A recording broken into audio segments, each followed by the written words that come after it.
오늘 아침 새벽기도에 시작하겠습니다.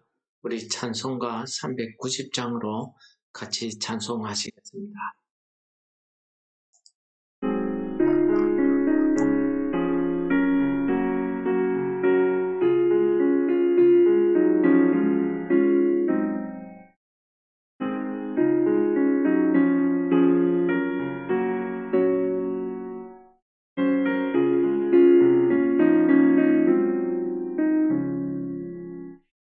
예수가 거느리시니 즐겁고 평안하구나.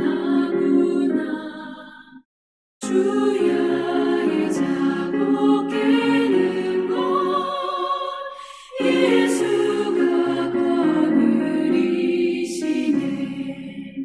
주 날 항상 돌보시고 날 친히 거느리시네. 주 날 항상 돌보시고 날 친히 거느리시네. 때때로 괴로움 당하며 때때로 기쁨 누리네. 풍파 중에 지키시고 평안히 인도하시네. 주 날 항상 돌보시고 날 친히 거느리시네. 주 날 항상 돌보시고 날 친히 거느리시네. 내 주의 손을 붙잡고 천국에 올라가겠네. 괴로우나 즐거우나 예수가 거느리시네. 주 날 항상 돌보시고 날 친히 거느리시네. 주 날 항상 돌보시고 날 친히 거느리시네. 이 세상 이별할 때에 마귀의 권세 이기네. 천국에 가는 그 길도 예수가 거느리시네. 주 날 항상 돌보시고 날 친히 거느리시네. 주 날 항상 돌보시고 날 친히 거느리시네.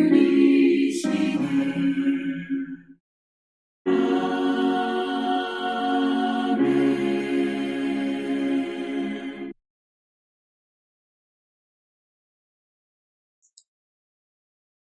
은혜로우신 아버지 하나님 감사합니다. 오늘 하루도 우리에게 새 생명 허락하시고 이 험한 세상을 살아가는 우리들을 우리의 목자 되신 예수님이 우리를 지키시고 인도하시고 이끌어주신 것을 믿는 믿음을 저희들에게 허락하심을 감사합니다. 오늘 하루 우리가 주 앞에 사는 이 삶이 하나님의 섭리 가운데 하나님의 선한 뜻을 이루어가는 삶이 되게 하여 주옵소서. 예수님 이름으로 감사 기도드립니다. 아멘. 오늘 본문 말씀은 에스더서 6장입니다. 1절에서 14절 말씀을 읽도록 하겠습니다. 그날 밤에 왕이 잠이 오지 아니하므로 명령하여 역대일기를 가져다가 자기 앞에서 읽히더니 그 속에 기록하기를 문을 지키던 왕의 두 넷이 빅다나와 데레스가 아수에로 왕을 암살하려는 음모를 모르드게가 고발하였다 하였는지라. 왕이 이르되 이 일에 대하여 무슨 종기나 관작을 모르드게에게 베풀었느냐 하니 첩근 신하들이 대답하되 아무것도 베풀지 아니하였나이다 하니라. 왕이 이르되 누가 뜰에 있느냐 하매 마침 하만이 자기가 세운 나무에 모르드게 달기를 왕께 구하고자 하여 왕궁 바깥뜰에 이른지라.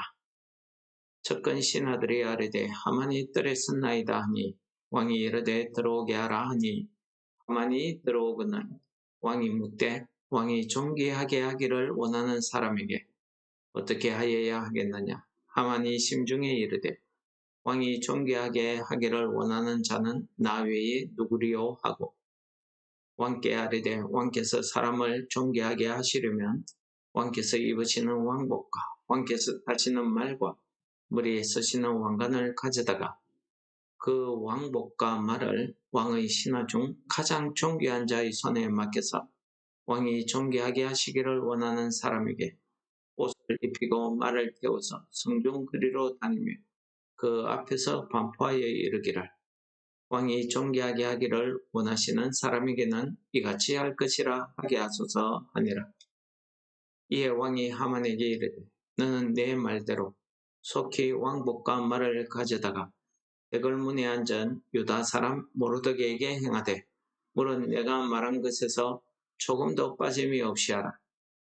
하만이 왕복과 말을 가져다가 모르드게에게 옷을 입히고 말을 태워 성중 거리로 다니며 그 앞에서 반포하되 왕이 존귀하게 하시기를 원하는 사람에게는 이같이 할 것이라 하니라. 모르드게는 다시 대궐문으로 들어오고 하만은 본리하여 머리를 싸고 급히 집으로 돌아가서 자기가 당한 모든 일을 그의 아내 세레스와 모든 친구에게 말하며 그중 지혜로운 자와 그의 아내 세레스가 이르되 모르드게가 과연 유다 사람의 후손이면 당신이 그 앞에서 굴욕을 당하기 시작하였으니 능히 그를 이기지 못하고 분명히 그 앞에 엎드러지리이다. 아직 말이 그치지 아니하여서 왕의 내시들이 이르러 하만을 데리고 에스더가 베푼 잔치에 빨리 나아가니라. 아멘. 하나님의 섭리라는 단어가 있습니다. 성경에 등장하지 않는 단어입니다. 그러나 하나님께서 창조하신 세상을 다스리시고 그 세상을 하나님이 기뻐하시는 뜻대로 보존하시고 보호하시고자 하는 그 하나님의 은혜, 그 역사를 우리가 한 단어로 표현하는 신학적인 용어가 섭리라는 단어가 되겠습니다. 오늘 우리가 읽고 있는 이 에스더스는 이 에스더스에서 하나님의 이름이 등장하지 않습니다. 그러나 우리가 이 에스더스를 성경으로 인정하고 우리가 읽게 되는 이유 중에 하나가 바로 이 에스더스에서는 사람의 지혜로 헤아릴 수 없는 그러한 하나님의 섭리가 여기에 녹아있기 때문입니다. 그 하나님의 섭리가 드러나는 가장 하이라이트 되는 부분이 오늘 본문 말씀 아니겠습니까? 오늘 본문 말씀에서는 세 사람이 등장합니다. 한 사람은 우리가 너무 잘 알고 있는 모르드게입니다. 이 모르드게는 2장에서 왕을 암살하려고 했던 빅단과 데레스의 그 음모를 왕에게 고발함으로 왕의 목숨을 건지게 했던 사람입니다. 그런데 그에게는 아무런 상도 주어지지 않았습니다. 모르드게 역시도 그 일을 통해서 무슨 자기가 보상을 원하거나 그러지도 않았습니다.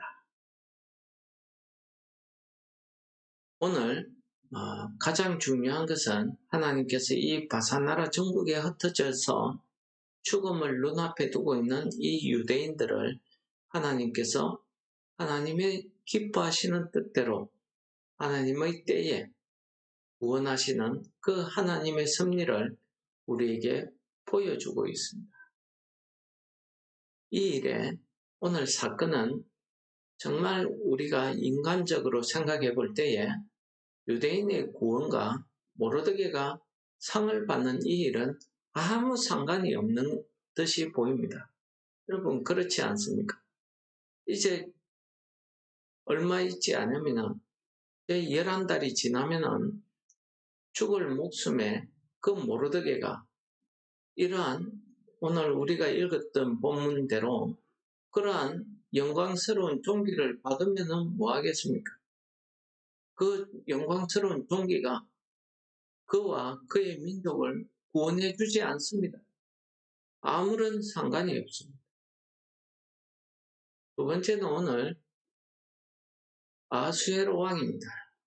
이 아수에로 왕은 그 전날 자기가 사랑하는 아내, 그 아름다운 에스더가 베푼 그 잔치 자리에서 기분 좋게 즐거운 시간, 행복한 시간을 보냈습니다. 그러면은 보통 같으면은 그날 밤은 참 기분 좋게 잠들 것 같은데 어쩐 일인지 오늘 밤에는 잠이 오지 않습니다. 왕이 잠이 오지 않으니까 일어나서 할 수 있는 일이 여러 가지 있지 않겠습니까? 아름다운 여인들을 불러서 위로를 받을 수도 있고 또 자기가 좋아하는 사람들을 불러서 또 잔치를 할 수도 있는 것이고 뭐 운동을 할 수도 있는 것이고 그런 일을 할 수도 있는데 이 아수에로 왕이 역대일기를 가져다가 읽게 합니다. 역대일기란 것은 우리가 알고 있는 것처럼 이 조선 왕족의 실록과 같은 이런 역사적인 일을 기록하는 거 아닙니까? 자기 조상의 그 일을 기록하고 그 일을 통해서 나도 그 선조들의 그 지혜로움을 배우겠다. 뭐 이런 목적 아니겠습니까? 근데 오늘 역대일기를 읽으라고 하면서 자기의 이야기를 읽습니다. 그것도 하필이면 모르드게에 관련된 일을 읽었던 거지. 모르드게에게 아무 간작도 상도 베풀지 않았다는 사실을 그제야 깨달은 겁니다. 왜 그 중요한 자기 목숨을 구해준 그 중요한 일에 그때 상을 베풀지 않았을까요? 왜 모르드게에게 그때 상을 베풀지 않고 오늘 이 일을 알게 된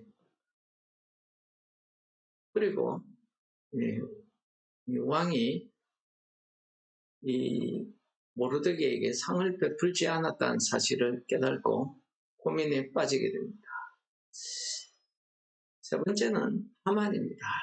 이 하만은 그 전날 자기 혼자 특별 대우로 왕후의 잔치에 나가서 아주 기분 좋게 돌아왔습니다. 돌아올 때에 대궐문에 앉아 모르드게 때문에 화가 나긴 했지만 집에 돌아와서 모르드게의 일을 이야기하니까 친구들이 또 자기 아내가 기가 막히게 복수할 수 있는 방법을 가르쳐 줍니다. 높은 나무를 세우고 거기에 모르드게를 달게 해라 라는 것입니다. 그래서 이 하만이 그 밤에 왕에게 찾아갑니다. 모르드게를 나무에 달게 해달라고 허락받으래요. 낮에 가도 되고 또 시간을 두고 나중에 천천히 해도 되는데 뭐가 그래 급했던지 하만이 그날 밤에 왕궁을 찾아갑니다. 갔더니 모르드게를 나무에 달게 해달라는 그 일은 온데간데 없어지고 왕이 자기를 불러서 왕이 존귀하게 해주고 싶은 사람에게 어떻게 하면 좋겠냐라고 묻습니다. 그것이 자기라고 생각한 하만은 오늘 본문의 말씀을 이야기합니다. 여러분, 왕이 왜 하만에게 모르드게에게 어떤 상을 베풀면 좋겠냐 묻지 아니하고 존귀하게 해주고 싶은 사람이라고 이야기했을까요?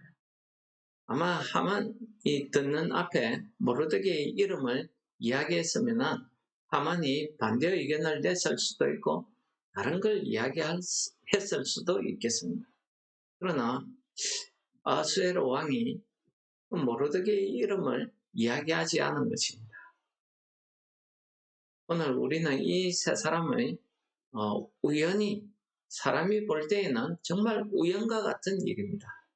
정말 드라마 같은 이런 사건이기도 합니다.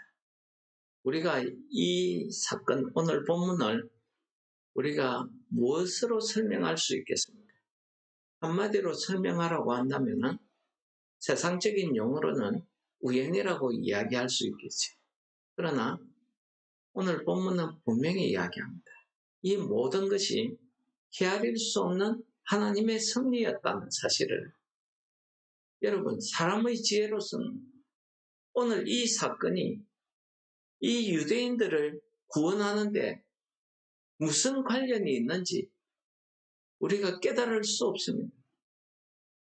그렇기 때문에 우리가 헤아릴 수 없는 하나님의 섭리를 보게 되는 것입니다. 하나님께서는 아무 관련 없는 이 사건을 통해서 이 하만과 이 모르드게를 통해서 하나님께서 그 원수의 계략을 물리치시고 어떻게 유대인들을 구원하시는가 하는 것을 보여주십니다. 그러한 내용을 오늘 본문 13절에서 그 내용이 나타납니다. 오늘 본문 13절이 뭐라고 합니까? 하만이 그런 부끄러움을 당하고 집에 들어갔더니 그 일을 이야기하니까 지혜로운 자와 그의 아내가 그에게 이야기합니다. 모르드게가 유다인의 후손이면 당신이 거기에 굴복하기 시작했으니 반드시 엎드러지고 일어나지 못할 것이다 라는 말을 합니다. 이 사람들이 지금 모르드게뿐만 아니라 온 나라의 유대인들이 11달 후면은 다 몰살당한다는 사실을 몰라서 그런 이야기를 합니까? 다 알고 있는 사실 아닙니까? 근데 왜 이 사람들이 이런 어리석은 말을 하만에게 합니까? 하만이 10달만 참고 있으면은 모르드게는 그냥 죽어버립니다. 그런데 뭐가 모르드게 앞에 엎드러진단 말이에요. 그렇습니다. 이 말은 도저히 우리가 이 상황을 이해한다고 하면은 우리가 이해할 수 없는 말을 하나님께서 그들의 입을 통해서 하나님의 구원의 역사, 하나님의 섭리가 어떠한 것을 우리에게 깨닫게 하십니다. 헤아릴 수가 없습니다. 사람의 지혜로는 죽음을 눈앞에 둔 사람에게 내가 오히려 죽게 된다, 굴복하게 된다, 상상도 하지 못하는 일입니다. 무엇을 근거로? 오늘 이 본문의 말씀은 하나님께서 아무 상관도 없는 이 사건을 통해서 또 하필이면 모르드게가 왜 그때 상을 받지 않고 오늘 상을 받게 되었나 하는 것입니다. 하나님의 때가 있다는 사실을 이야기하는 것이죠. 하나님의 방법으로 전혀 사람은 생각지도 못한 하만이 그 존귀하게 하는 것이 자기라고 생각했습니다. 왜요? 자기 왕이 자기를 얼마나 귀중하게 생각합니까? 모든 신하의 위에 제일 높은 자리에 관직을 주었습니다. 그에게 모든 사람이 엎드려 경배하게 했습니다. 이 정도면 하만이 그렇게 생각하는 게 당연한 거 아니겠습니까? 그런데 하나님께서 오늘 사건을 통해서 하나님이 그 구원하심, 하나님이 구원하시고자 하는 유대인들, 사랑하시는 그 자녀들을 위해서 하나님의 보살핌이 어떠한가를 우리들에게 깨닫게 하십니다. 이것이 하나님의 섭리입니다. 오늘 우리도 마찬가지 아니겠습니까? 우리는 항상 하나님 앞에 서 있는 사람들입니다. 하나님의 불꽃 같은 눈동자로 우리를 감찰하시고 보살피십니다. 우리가 하나님의 사랑을 입은 이 유대인들처럼 하나님의 자녀들입니다. 그러므로 우리가 어떤 일을 당하든지, 우리가 어떤 환경에 처해 있든지 전혀 우리가 생각할 수 없는 그러한 방법과 그러한 때에 하나님의 놀라운 은혜가 우리의 어려운 문제들을 해결해 주실 줄을 믿습니다.